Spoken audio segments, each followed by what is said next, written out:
Hello and welcome to this episode of Star Revelations with the gorgeous Maria Jones, myself, Morgana Sophia, and today we have yet another really special guest for you. He is an occult author who examines the world through the lens of Western esotericism, philosophy, history, myth, occulture. He is the owner and creator of Nemglan Press, and he is the author of Avalon Working. He was one of the authors that we were desperate to get on the podcast to discuss the landscape of Avalon. And to me, having been 30 years in Yorkshire, he is an honorary Yorkshireman. Mark Nemglan, welcome to Star Revelations. Thank you for being here.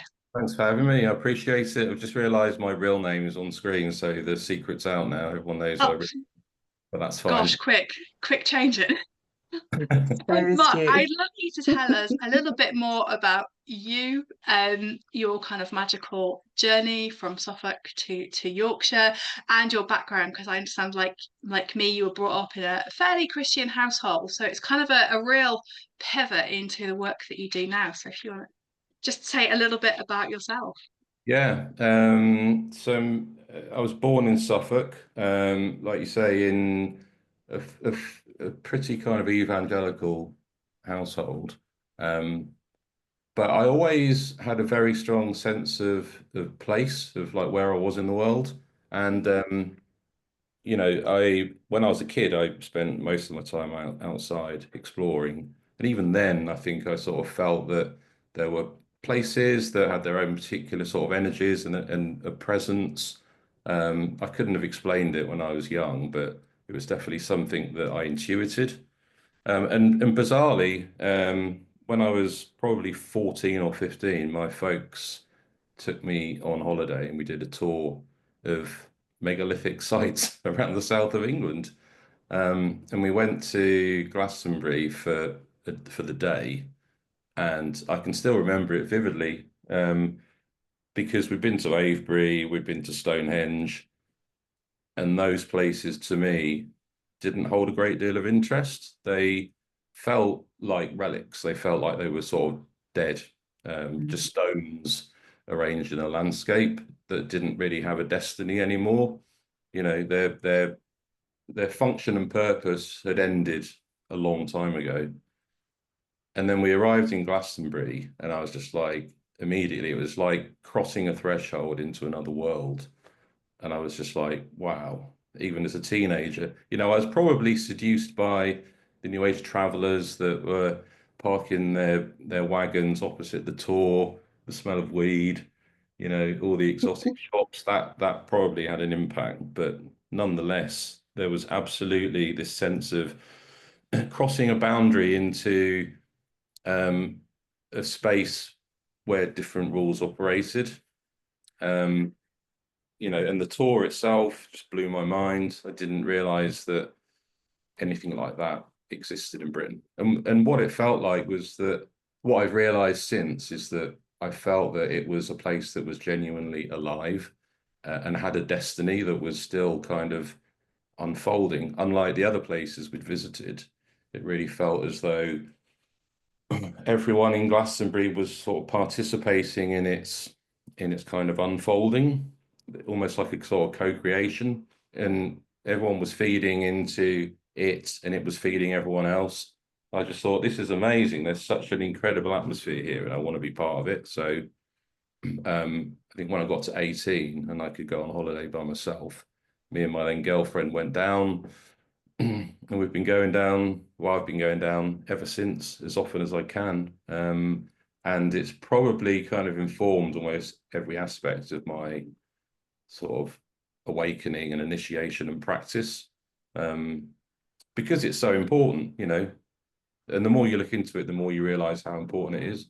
But it's absolutely, I think the center of the British mysteries. It's the heart chakra of the world, according to Kenneth Grant and Robert Kuhn. So I felt as though it was a place of initiation. Really, it's a place that you know, you can work with in order to become sort of transmuted and transformed, unlike most other places. You know, it was unique in that respect. And that's kind of what Avalon Working is about. So Avalon Working is a book published by Scarlet Imprint a year or so ago. And it was born out of just observing people in Glastonbury, you know, and watching the hundreds or thousands of pilgrims that would come to the town. And they just sort of wander around, really. They look in the shops, they climb the tor, look at the view, and then come down again. They go to White Spring, the Red Spring, and you can sense, and just from like eavesdropping, you can tell that people are desperate to understand what it all means, what and how, and what should they do in the landscape? How do they kind of connect to it at a deeper level? And I obviously had worked with, you know, with Glastonbury as with Avalon as an entity in a series of intelligences for years and years. So I thought, right, I'm going to put together almost like a system, you know, like a structured initiation into the Avalonian mysteries that works for me. You know, I understand there are as many paths into the Avalonian mysteries as there are people. And there are obviously like very established pathways that I think both of you, you know, have undertaken. So, you know, I put it together. I sent it to Peter and Alcestis. They wanted to publish it because they wanted to publish an occult work that was rooted in a geographical place, specifically in Britain or England. Yeah, and since then, you know, it's generated a lot of interest. You know, I stand by everything that's in it. What's in it, I do myself, you know, every year or two. And I try to kind of multiplex like all of the aspects of Glastonbury into something that is logical and makes sense, and you know, and explains how everything links up for the novice. So Thank you. So many amazing bits of information and insights there. And what I really love is, you know, how you've described, you know, the people of Glastonbury as being part of its evolution as well.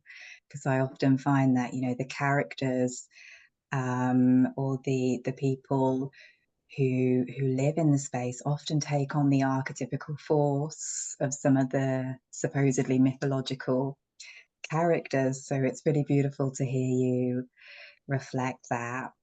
And I just popped the book up on screen as you were talking, just in case people haven't seen it. And it's such an interesting and powerful work. I think I was on my way home from Glastonbury after a teaching weekend, and I'm always very drawn to the occult bookshop. And I saw this book in the window, and I thought, I've got to go in and get this book. I didn't realize it was a Scarlet Imprint publication, but that just made me want it even more. So this is the book. If anybody is about in Glastonbury, go and grab a copy. And as I was reading it, it feels like an initiation journey itself just to read the book. It's such a powerful way of interacting with the landscape, and some of the points in it were quite familiar to me, the directional energies and things that you work with. But what was really, really interesting to me was how you talk about the red and the white dragons and the ley currents of the land. And I really love how you refer to John Mitchell's work around that as well. So I wondered if you'd like to share a little bit more about these serpent, dragon, ley energies from your perspective. yeah, well, what I kind of discovered through research and just through practice is the serpent energies are themselves interesting, and serpents and dragons as metaphors for, you know, telluric currents is really interesting. But what's almost more interesting is the metaphors of red and white. And the more I looked into it, the more I realized it just crops up again and again and again, and it's really fascinating. So, and you can almost structure it kind of in hierarchical terms, from, you know, almost from the creation of the universe down to, you know, sort of landscape level and very specific kind of regional stuff that's going on in Glastonbury. But I mean, by way of example, the second book of Enoch, which is in the biblical Apocrypha, I mean, that describes a completely non-standard creation of the universe compared to, you know, our typical understanding from Genesis. And in the second book of Enoch, there are these two divine beings that God summons. One's called Adowil and one's called Arcus. One's white and one's red. And together they kind of form into one and create the universe. So I thought, wow, okay, that's really interesting. Looked into it a bit more. If you look into Chinese sort of traditional religion, you've got these two snake figures called Foxy and Nawa, and they create the cosmos. They create the key energy, the directions, you know, the you know, the yin and yang, that all springs from them. And it just kind of carries on. Like R.J. Stewart writes a lot about the red and white roses of the Fae. And even Plato talks about Atlantis being constructed from red and white bricks. So going back to the kind of to the ley currents, I mean, Alfred Watkins, as you know, who you know is generally considered to be the guy who discovered ley lines. In his books, he talks about red and white leys, because he originally thought there was no kind of spiritual element to his discoveries. He thought that ley lines were trade routes. So the red leys were trade routes for pottery, and the white leys were trade routes for salt. But again, you've got this this like repeating metaphor of red and white. And obviously, if we look at Glastonbury in particular, you've got the Michael and Mary currents, which have been, you know, reinterpreted as dragon paths, red and white dragons. You know, I mean, they seem to be interchangeable, but I think broadly speaking, the red dragon is feminine and the white dragon is masculine. You know, and you see the red and white dragons paraded up the high street in Glastonbury at Beltane. And they appear on logos. So the Goddess Conference a couple of years ago had the logo of the red and white dragons. And they crop up in Welsh myth. So there's that classic story of Vortigern, who wants to build his castle, and a young Merlin tells him not to because there's a red and white dragon asleep under the castle. You know, alchemically, like, you know, there are sort of hermetic allegories of sulfur and mercury described as red and white dragons. And then obviously at Glastonbury, you've got the red and white dragon currents flowing from southwest to northeast, and they meet at the Tor, spiral up the Tor into the form of the vulva and phallus, which, you know, Hamish Miller doused in The Sun and the Serpent, which is completely unique along that whole line. And the way that I kind of perceive that is you've got the two currents converging at the Tor. A lot of people believe that the aquifers that serve the red and white springs are in the Tor.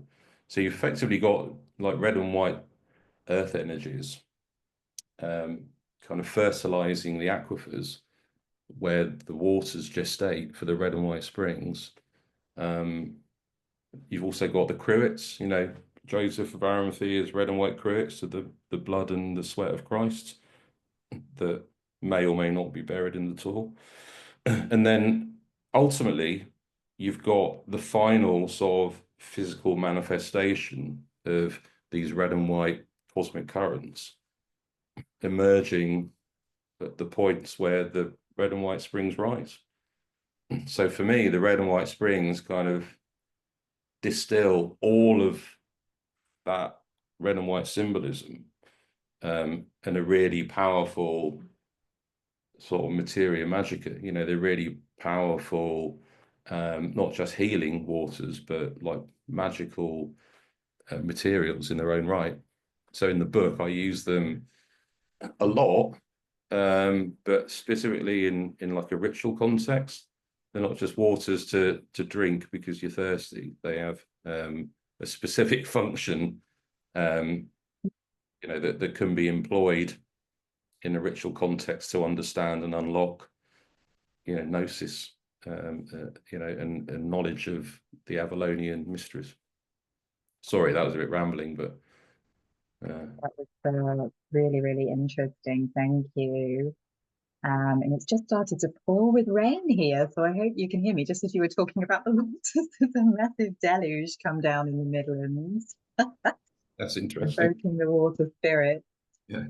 But it was just coming to me as you were talking, because in the book you say a lot about Avalon being this ancient ritual initiatory landscape like Lucius, and you talk a little bit about Anglesey in the same context as well, which I feel to be the case. And what was coming to me was the kind of alchemical waters that flow are really a reflection of that initiation process as well, aren't they? The kind of physical descent into matter and the purification Yeah, of absolutely. the soul self. One of the other things that I really love in the book is the 4 directions and the 4 kind of queenly archetypes you work with as faces of the goddess. You associate each of them with one of the stages of the alchemical process as well. And that really struck me as really powerful to work with the directions in that way. So if you'd like to share some more thoughts about that, that would be nice. Yeah, I mean, that came to me just in a spark of revelation, really, when I was working with those archetypes in and around the tour. And obviously, one of the other amazing things about Glastonbury is it's got many facets, as you know, but one of them is like alchemy. So, you know, according to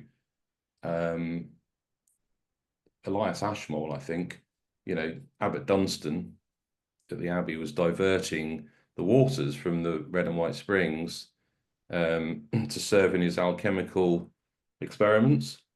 Edward Kelly and John Dee supposedly came to the Abbey and found some red powder, which Kelly was convinced was, you know, the prima materia, the philosopher's stone. Whether it was or not, we don't know. Merlin as well is generally kind of considered in the British mystery tradition as being the founder of British alchemy. And again, this sort of ties back to the red and the white, the dragons and the energies. So you've got all of that, and I started working with the directions, the cardinal directions, and then the intercardinal directions, because I think, you know, all 8 are significant and important. I think the cardinal directions, everyone understands them, everyone understands the correspondences and so on. But the intercardinal directions, less so. And obviously, if you look at the landscape as a map in relation to where the sun rises, the kind of intercardinal directions are also the points of sunset and sunrise at the solstices. And we know that the solstices are really important in the Glastonbury landscape as well. So yeah, I work with kind of eight goddesses, nine actually, because there's eight goddesses of the directions, and then there's the ninth, which is the the one that ultimately kind of sums them all up, the kind of first among equals. So the ninth is kind of Avalon herself, if you like, the goddess.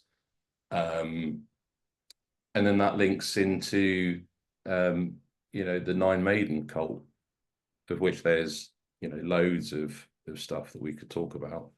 Again, which goes back across cultures and history. But yeah, to cut a long story short, the four into cardinal directions I mapped to the four stages in the alchemical process. So beginning with Nigredo, which is the blackening, then albedo, which is the kind of purification, then citronas, which is the kind of emergence of the new self, and then rubido, which is the kind of the culmination, the union of opposites, the resolution of the complete self. And I wanted to root that in the landscape, and because the tour is widely perceived as being the entrance to Anun, the Celtic underworld, the land of the Fae, and based on my own sort of practice as well, the stations of Nigredo and albedo had to happen within Anun. So there are kind of visionary journeys in the book where you basically take the path of the hero. It's the monomyth. You undertake catabasis and you go into the earth, into the underworld. You're kind of blackened and purified by the son of the underworld, which is Sirius. And then you're purified by Isis, who represents albedo, and then you kind of emerge at dawn. And that's Citronas, and then you meet the fourth and final queen goddess, who represents rubido, and that's at dusk. So you can spend like the entire day on the tour from sunset into night to dawn, and then to kind of midday, and each of those represents an alchemical cycle, and each has its own kind of visionary journey into and out from Anun. And that's probably kind of the heart of the whole sort of ritual framework that's in the book, and the one that has kind of most impacts. And it's not unique, I know other people interpret the landscape in the same way, but it's my own take on it. And yeah, it's just another way of interacting with the landscape, but all the archetypes and the mythologies and the and the spirits of the place. Absolutely, and the visionary journeys are amazing in here, everybody. Yeah, really, really evocative. And that was one of the things that I really want to do actually the next time I get some free time in Glastonbury, is to do that journey throughout the day that you've suggested. And I just think it's such a beautiful framework and context for people, because people often go to Glastonbury with expectations. We know there's a certain level of New Age glamour and draw that is overlaid over the true magic of Avalon. Yeah. And people often come and they don't expect to go into that Nigredo. They don't expect to go into the underworld quite so quickly. We all know about the Glastonbury experience, but I think it has to be experienced to be understood, hey? So I think this is a beautiful magical language for helping people to go through those stages with a little bit more understanding and awareness as well. And I think works like this are so important for people to recognize the sacredness of the land as well, which I know we're going to have a little bit of a conversation about as we go through today. But as somebody who has worked in a similar way through the Goddess Temple with these archetypes and directions, I have to say this gave me a completely new perspective on so many things, so much information. And I just really love that it's written from such a magical perspective as well, because we don't often find that in the Glastonbury literature that is out and about. So it's kind of that blending of magic and the land, which I think is so unique and really enjoyable for me because I love both of those things. Thank you very much. Appreciate it.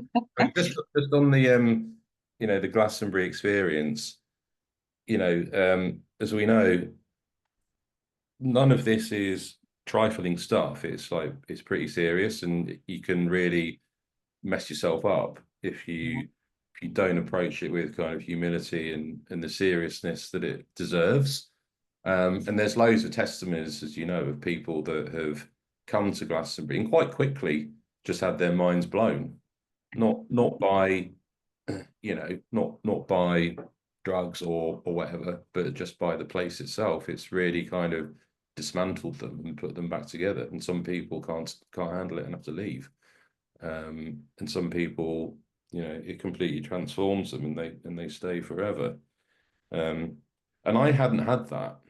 It had a big impact on me, but it didn't sort of I had no kind of light bulb moment or revelation or breakdown, and I kind of wanted it. So I thought, let's force this issue. Let's create a mechanism whereby people can almost kind of engineer for themselves their own Glastonbury experience, but do it safely within a sort of structured initiatory framework. And I think it does do that. I think it really kind of opens your eyes to what's going on in Glastonbury and why it's so important. And then it starts to lead on to other things. You start to kind of look into Glastonbury's role in the age of Aquarius, the Aeon of Horus. It's my personal view is that Avalon works on the individual, but ultimately to work on the species at a planetary level. Its function really is to evolve planetary consciousness, which sounds very new age, but I think that's kind of part of its function. Absolutely. And I think it often mirrors what's happening in the collective. Things often start in Glastonbury and then spread out, I think, into the collective. And yeah, I think there are so many Aquarian elements to Glastonbury itself, isn't there? Like the phoenix, the effigy of Aquarius that surrounds the tour, and the kind of whole star temple element, which is another layer of its magic. You just mentioned Sirius. And Sirius, we just had the rising of Sirius actually not so long ago, the heliacal rising. And I know Nicholas Mann has a whole body of work around, Glastonbury stellar alignments as well. And it's, there are all of these different frequencies and alignments which are constantly impacting your energy body, I think, when you journey through that landscape. So to have guides such as your book and, some of the other amazing people that hold space in Glastonbury, because it's not an easy job to guide people through that process is so important, because as you say, people can come and have their psyche shattered there. I've seen it happen. And it's a place of edges, right? It's a place where you slip into the other world so quickly, and it's either inspiration or madness, I find, whenever I spend too much time in Glastonbury. And it is so unique, isn't it? I mean, there are, like we were talking about before we press record, there are so many of these ancient ritual type landscapes here in Albion, which we're so you know, blessed to have. But Glastonbury has a uniqueness, and I think, you know, it's that lake crossing point, which really amplifies everything there. Yeah. And on the topic of stars, actually, one of the other things I really loved in your book is how you describe the moving of the pole star with the turning of the aeons as well. You know, how you talk about it moving from Draco, from Thuban, throughout the aeons as well, because that's something, again, which is a little bit less discussed when we talk about the processional cycle. So if you have any thoughts on that in relation to Avalon, that would be really interesting to hear. Yeah, well, in the book, I kind of, it seemed sort of fairly obvious to me, but perhaps it isn't. But yeah, I mean the procession of the pole stars from Draco. So Draco you can correlate to Pendragon, you know. So and the age of Isis in a Crowleyan sense. So, you know, the age of Pendragon and Draco corresponds actually to the age of Isis, which was characterized, as you know, by, you know, veneration of the primal goddess. You know, as a kind of matriarchal society, the Earth Mother, matrifocal, which then kind of gave way to the Aeon of Osiris, which is the opposite. You know, it's masculine, authoritarian, solar, rather than stellar.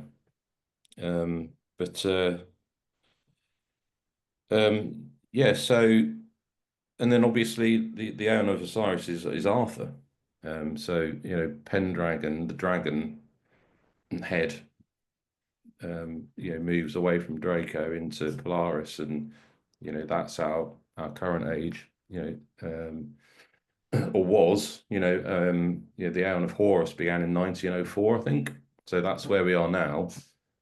And again, there's an interesting kind of alignment with the age of Aquarius and the age of Horus. They both are pretty similar in terms of what they represent, which is, you know, personal kind of transmutation, sort of dismantling of old institutions and dogma, you know, personal spiritual evolution, enlightenment. You know, it's not all good in the age of Aquarius. There are definitely downsides, but but you know, I think you know, I think yeah, they all kind of link up. And one of the things that really interested me about Glastonbury and Avalon in particular is if we go back to Mortwood's Temple of the Stars. And it really bugged me why, not so much why Glastonbury is in the House of Aquarius, but why Aquarius is depicted not as a water carrier, but as a phoenix. So, you know, one answer to that is there's an ancient Egyptian asterism called the Bennu bird, or the Bennu, and the Bennu is a bird that's cognate with the phoenix, one and the same thing. And the Bennu constellation includes Sirius. So there's an explicit link made there between Sirius and the phoenix. Now, if you look at the tarot, the card that represents Aquarius in the tarot is the 17th card, which is the star. And the star is generally assumed to be Sirius. And the woman, the water carrier, is generally assumed, like the star woman is generally assumed to be Isis. So, you know, that kind of blew my mind that you've got those sorts of connections. And then I was looking at the numerology around the number 17, which is generally sort of things to do with balance, harmony, attainment of the interior marriage, which is, you know, rubido, like we were talking about, the completion of the great quest, and that being Glastonbury's purpose.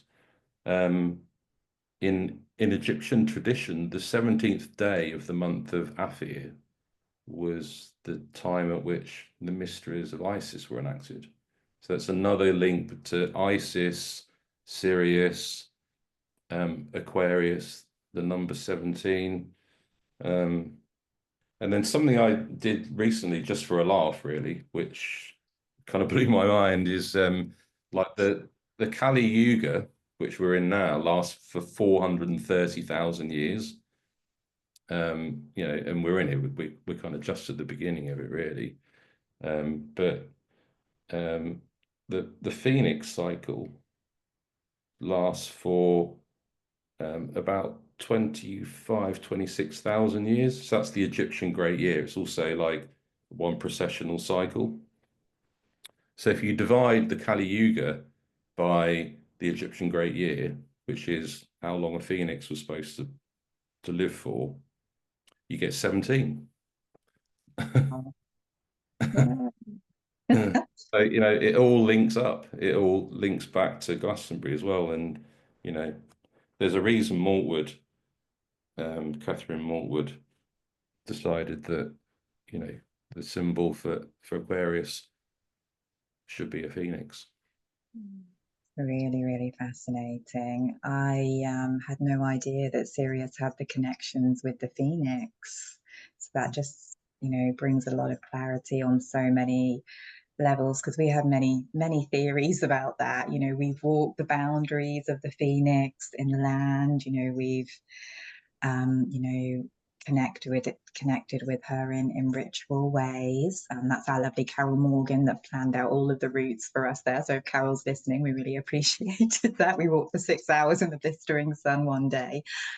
But to hear that it really connects in with Sirius, who was so important to the Avalonian mysteries, is really powerful. Yeah, and they both represent rebirth.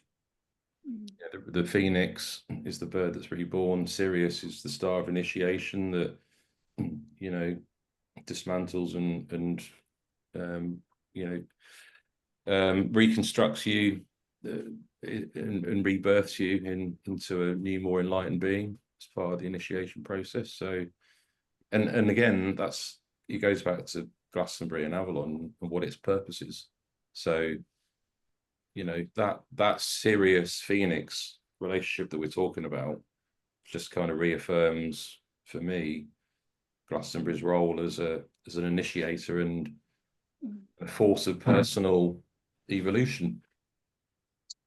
Absolutely. That just feels so deeply significant. When I was reading your words about the stars and the processional cycles, it just gave me a whole new perspective on the different aeons as described by Crowley and how we understand them astrologically. So for us, the aeon of Isis is the aeon of Taurus, which is that kind of Venus feminine energy, and then into Aries, the kind of masculine siren energy. But to hear you talk about that from the perspective of those two stars was so illuminating. So thank you for bringing that to us today as well.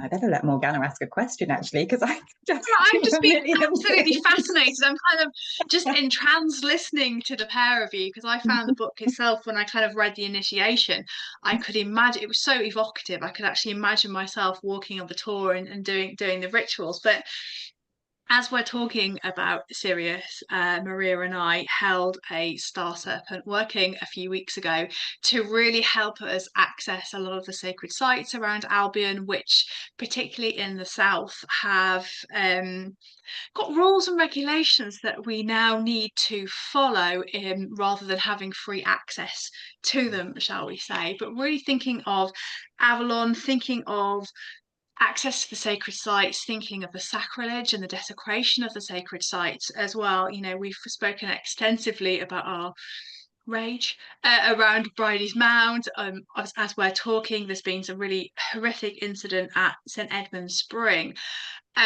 We have our thoughts, Mark, but I'd really like to hear your thoughts, particularly around the World Heritage status, the desecration of sites, be it by contractors legally, or, you know, people going as individuals, it'd be really interesting to hear your views and how this is going to affect the energy of the land as well. Yeah, I have to believe that everything will be okay in the end. You know, you have to put your faith in a higher power and believe that, you know, the our inner contacts, our ascended masters, you know, the spirits of Avalon, the goddess herself, will make sure, you know, we'll kind of engineer the right outcome that benefits Glastonbury as a whole. But having said that, you know, the place is up against some serious threats. You know, and it's always been capitalism, really, that's threatened, because, you know, capitalism is the exact opposite of what Avalon embodies. And even back in the 1970s, you know, Tony Roberts, controversial figure, but he was talking about how Glastonbury was being packaged and exploited. You know, the shops, the witchy shops, and all that stuff that was cropping up. So I think it's a perennial problem, and I don't think it's going to get any better. It's probably going to keep getting worse. And there's a whole matrix of problems that Glastonbury and other sites have to deal with. You know, Glastonbury itself obviously attracts more and more visitors every year.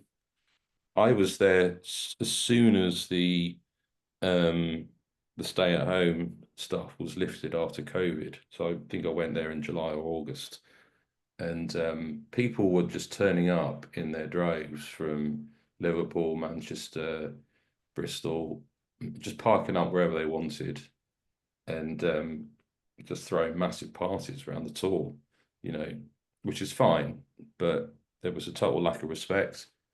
You know, you'd find discarded tents, and, you know, the grass had been burned from massive bonfires. There was like rubbish everywhere. So I thought, okay, well, let's just put this down to a kind of knee-jerk reaction to people being freed from having to stay at home, and they're just letting off steam. But it's still happening. You know, I was in Glastonbury a month or so ago, and I always try and litter pick when I go up the tour and around the tour. I think little tangible things like that really count and are helpful. And I just couldn't believe the state up the tour. I mean, yes, it's been a really dry summer, and when it gets scrubby up the tour, it tends to reveal, you know, the rubbish a bit more. But there was just like cigarette butts and joint butts everywhere. There was just plastic, bottles, human feces, like used toilet roll. It was everywhere, and I just thought, like, what is going on here? And then couple that with the, you know, all the caravans down this Gypsy Lane. You know, there's kind of underlying structural societal problems with that, but I don't think that kind of helps. There's always people camping around the tour, like in the Avalon orchards, that don't necessarily leave it in a good state. And then you've got, you know, the established sites like the Red Spring and Bride's Mound, and St Edmund's Spring. And Glastonbury's a weird place because everyone's got an opinion about it. Everyone thinks they're right. There's a lot of people that you know, kind of weigh in with their opinions, that and quite often in conflict. So, you know, in recent memory, we've had the issue with the Madonna and Child statue in Chalice Well Gardens, and I think everyone would argue that wasn't handled very well, but we got the outcome we wanted. I think the statue's back.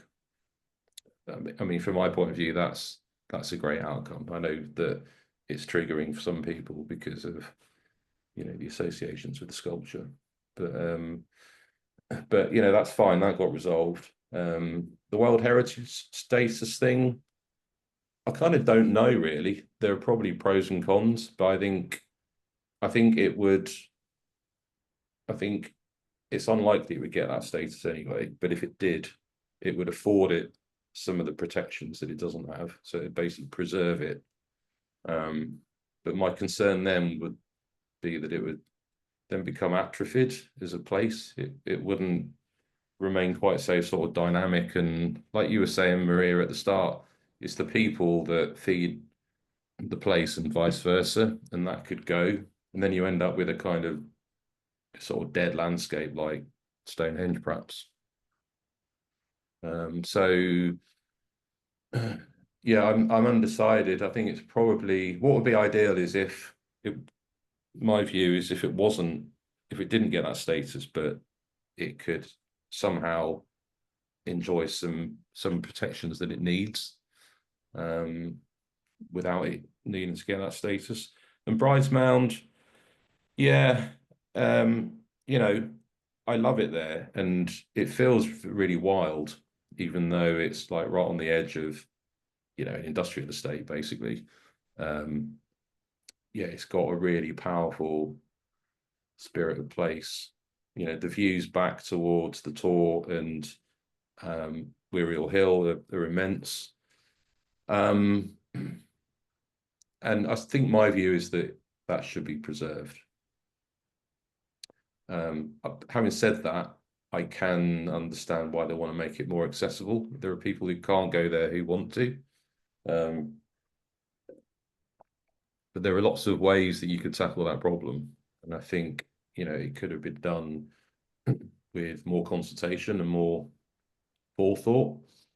And the kind of reasons behind what people want to do to it is good, essentially, because it indicates that people are interested in visiting these places. And I think there has been a sort of an increase in people, you know, partly through things like Weird Walk, you know, the fanzine, and there are new books that come out about sacred sites, and people want to go in pilgrimage to these places and explore and sit with them and enjoy them. So that's good. More people in these places is brilliant. But what's really important, as you'll know, is what they do there. If they come in genuine pilgrimage and they, you know, and they sit and they be present and maybe do a little ritual or rite or ceremony and be respectful, then great, bring it on. You know, we could have thousands of people visiting these sites every day, and it would be fantastic, because it's just going to kind of, it's a virtuous feedback loop. That kind of activity is just going to feed the place and improve it. But obviously that doesn't happen. People turn up and take their Instagram photo, leave all their shit there, and then bugger off. And you know, they're taking energy out of the place. They're sort of draining it, if anything. Same as Mam Tor, which you might know. I visit there quite a lot, and it's just a disaster zone now. It's just full of rubbish, because people go up there, take a photo, leave their stuff, and then go. So you know, I suppose the question is there a way to address those root causes where we kind of help people understand the best way to visit these places respectfully? I think that's a really important question, and one we probably can't answer for some time, but it is about being responsible at these sites. And like Maria and I have seen recently at another site, you know, people not being responsible and leaving all sorts of detritus, shall we say, in a sacred site, which was essentially, to me, it felt very womb-like, tomb-like. But it's also, for me as well, about kind of not limiting people per se, but if you're going to have busloads of people suddenly rocking up to these sites, you know, how is that kind of managed as well? And I think for Mam Tor as well, I've been to Mam Tor. It's kind of place I absolutely love, and to kind of see the changes of the landscape there as well kind of suggests to me that this um kind of reflection of this throwaway society in which we live in is kind of ever creeping creeping northwards, because we think of, you know, Stonehenge and Avebury and Glastonbury as being the places to go to. But of course, there's Mam Tor, there's the Devil's Arrows up north, there's Boggle Hole, where chaos magic was kind of created.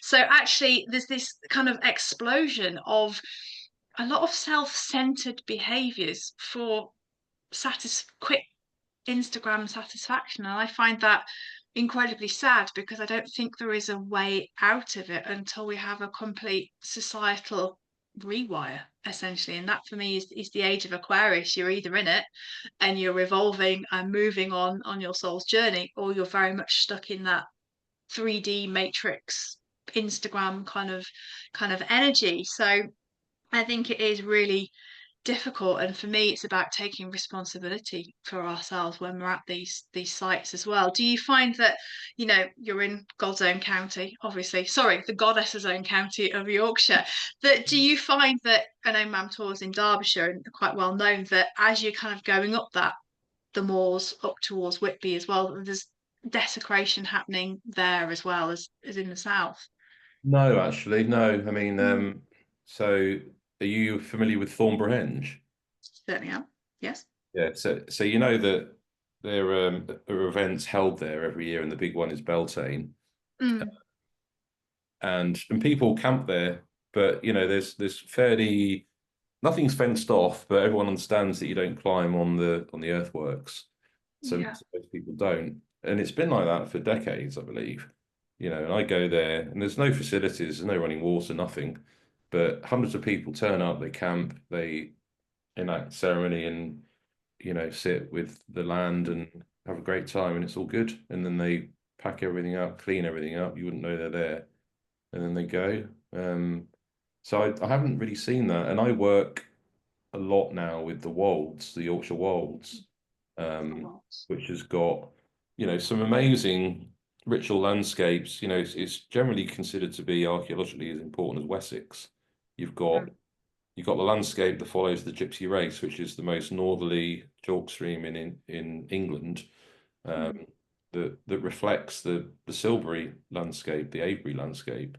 You know, um, you've got what's it called, Duggleby Howe, which is the largest Bronze Age burial mound in Britain.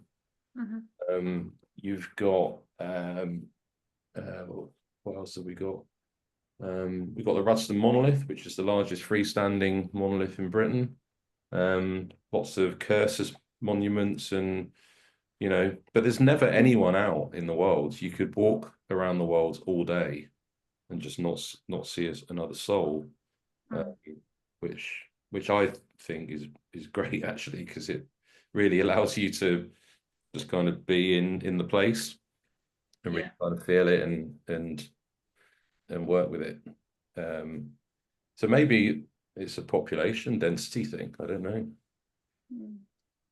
But I always think the wolds have a certain mystery, because we talk about the Yorkshire moors, we talk about the Yorkshire Dales, but we seem to just forget the wolds, very much so, because they're just slightly off the kind of the tourist trail. I guess the question that really flicked up in my head straight away is, when are you doing the book on Yorkshire?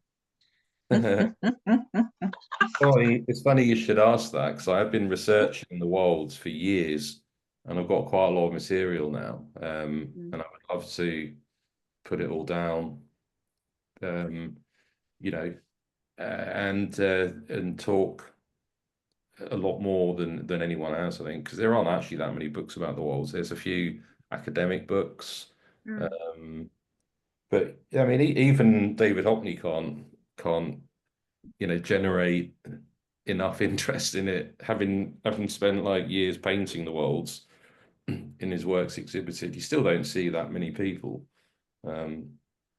but you know, I think because it's so rural, you know, a lot of stuff has been ploughed out, because it's a you know, it's an agricultural landscape compared to the West, where it's mainly pastoral, and you've got a lot more monuments still there. But I mean, the thing with the wolds is those incredible sort of serpentine, dry valleys, kind of like green, like grassed valleys that just snake through the landscape. and you can spend all day just walking in these deep valleys and feel like you're kind of walking in the underworld, and the upper world is above you. And there's earthworks that are very kind of enigmatic. So I've been trying to figure out what's the purpose of the earthworks, and what do these dry valleys sort of enable. And you can have some really quite freaky experiences just sort of staying in them, even overnight. It seems to be where most of the spirits kind of congregate, because it's the only place that's uncultivated. Everywhere else has been turned over to, productive lands, cereal crops and so on. But these kind of dry valleys that are a bit like Maiden Castle's earthworks, but imagine them scaled up by 100. They're vast, but they have the same kind of feeling with like almost an Iron Age encampment. But yeah, it's a great place, and I would counsel anyone to not come to the Worlds because I like it the way it is. Well, that's Leave my it for the weekend locals. activities then. But it does very much have an air of mystery, particularly. My stomping ground was very much that Pickering Whitby Road, driving up there and the fogs over everyone Christmas was just spooky as. But the Wolds are just, yeah, they are a very, very special place. So yes, no one go to the Yorkshire Wolds. It's officially off limits. But I really would like to read that book and actually go and walk that landscape as well, and kind of come home, I guess. For me, Maria, did you have anything else you wanted to ask? I just think that you should maybe write a book for all of the sacred landscapes in Avalon, so we can work with them in this amazing way. And I know you're on your lunch break, but I thought it would be really nice to close with the question, how has doing the Avalon Working changed your life? How has it changed you on a magical level? Oh, that's a great question. So I mentioned when we started chatting before you switched the recorder on that I had resigned from my job. I think you could probably attribute that to the influence that Avalon has had on me in my life. It's made me a better person. It's made me far less materialistic. It's made me more thoughtful. It has made me less materialistic. It's taught me how to just kind of sit. It's taught me the fundamentals really of magical practice, which is kind of,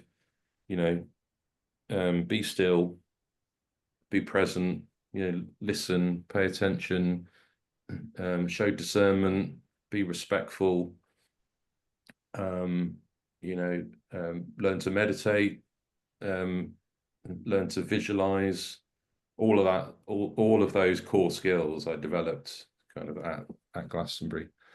I wouldn't say it's given me any kind of amazing sort of prophetic abilities, nothing like that, but it's just I feel like in my own small ways I have evolved a bit as a human being, and I'm happy for Avalon to kind of lead me wherever it wants. I wouldn't have written the book without the place, obviously.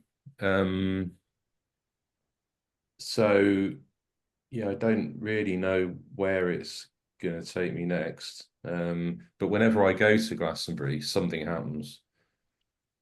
And I think everyone has that, and that's great because it just kind of reminds you that you're on a path, and you just got to trust in the powers to keep directing you. You just need to be aware of where they're pointing. You need to see the signs. So I guess it's kind of taught me that as well, like how to discern what's being offered to me, and then to choose to act on it or not. And normally I would do. You know, you don't resign from your job lightly, but it feels like my job isn't kind of servicing me as a human to the level that it needs to for me to sacrifice most of my day to it.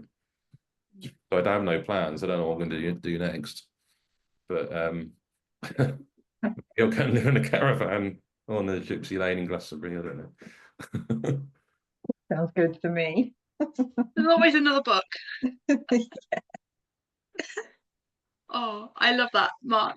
Thank you so much for both of us for just a really magical time. I'm just so many ideas going on in my head. It's just been really amazing. Thank you. Thank you so much. Oh, it's been my absolute pleasure. Thank you for asking me to speak with you both in the first place. And yeah, I've really, really enjoyed it. So all the best, and maybe we'll do it again.